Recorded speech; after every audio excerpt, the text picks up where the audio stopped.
வணக்கம். முறுவல் பாவக்காயை அலசி எடுத்து வச்சுருக்கேன். இதை முன்ன பின்ன கட் பண்ணிவிட்டு 4 கட் பண்ணி எடுத்துக்கலாம்.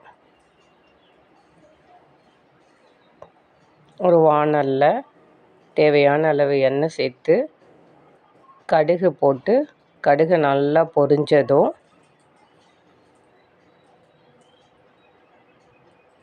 சின்ன வெங்காயம், நறுக்கி வச்ச பாவக்காய், சுவைக்காக அரை தக்காளி இதில் சேர்த்துருக்கேன். இது எல்லாத்தையும் கொஞ்சம் நல்லா சுருளில் வதக்கிக்கணும். இந்த அளவுக்கு வதங்கினதும் நெல்லிக்காய் சைஸ் புளியை ஊற வச்சு கரைச்சி வச்சுருக்கேன். இதை அதில் சேர்த்துக்கணும். தேவையான அளவு மஞ்சள், மிளகாய்த்தூள், உப்பு,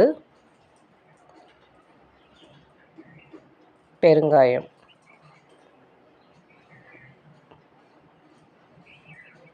கொஞ்சமாக கருவேப்பிலை,